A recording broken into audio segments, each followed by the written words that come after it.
I was thinking about delight last night after a program with a Jewish family services therapist talking about how to cope with the difficult times of COVID. And at the end of the program, she happened to mention a video of pandas at the zoo enjoying a snow day. And I went and checked it out, and it's just absolutely delightful. These pandas rolling around in the snow, climbing up a hill and sliding down, only to climb back up and slide down again, clearly enjoying the day and the moment to the fullest. And it got me thinking about the importance of delight in this time of year, especially in January and February, where winter is dragging on, the light still hasn't gotten much greater, and especially in times like this, we're feeling a little bit isolated indoors. It's so important to cultivate a sense of delight and a sense of joy in the little things that make our day happy. In the coming week, we are going to be entering into the new month of Adar. And the rabbis had just this sense, I think, of our need for a little pick-me-up and a little joy at this time of year. Because they said, Mi shenichnas be'adar marbim besimcha. Whoever enters into the month of Adar must be mired in joy, must constantly be feeling joy. And one of my teachers at JTS said, it's really difficult to actually feel a sense of joy all the time. We have to practice feeling it. We have to practice looking for it and finding ways to be joyful. And there's an author actually in contemporary American culture who wrote about this. Ross Gay wrote this book called The Book of Delights. And in it, he talks about how he just had this idea, it just struck him to write an essay about something delightful every day.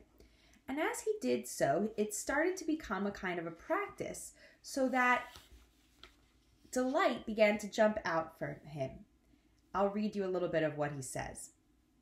It didn't take me long to learn that the discipline or practice of writing these essays occasioned a kind of delight radar. Or maybe it was more like a development of a delight muscle. Something that implies that the more you study delight, the more delight is there to study. A month or two into this project, delights were calling to me, write about me, write about me. Because it is rude not to acknowledge your delights, I tell them that though they might not become essayettes, they were still important, and I was grateful to them. Which is to say, I felt my life to be more full of delight.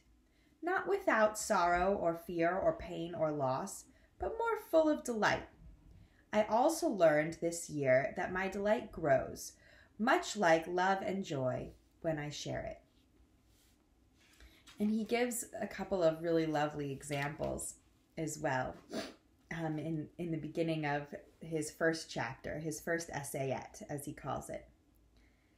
On my way to the Flatiron building, there was an aisle of Kusa dogwood, looking parched, but still the prickly knobs of fruit nestled beneath the leaves. A cup of coffee from a well-shaped cup.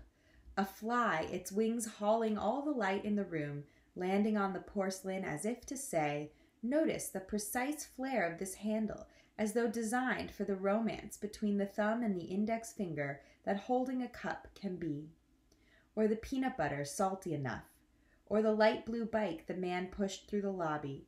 Or the top knot of the barista, or the sweet glance of the man in his stylish short pants, walking two little dogs, or the woman stepping in and out of her shoe, her foot curling up and stretching out and curling up. I thought that was just lovely and really a way to initiate us into this practice of noticing delightful things. For me, sitting in an armchair, reading a good book, by the light of the window, these are all delightful things.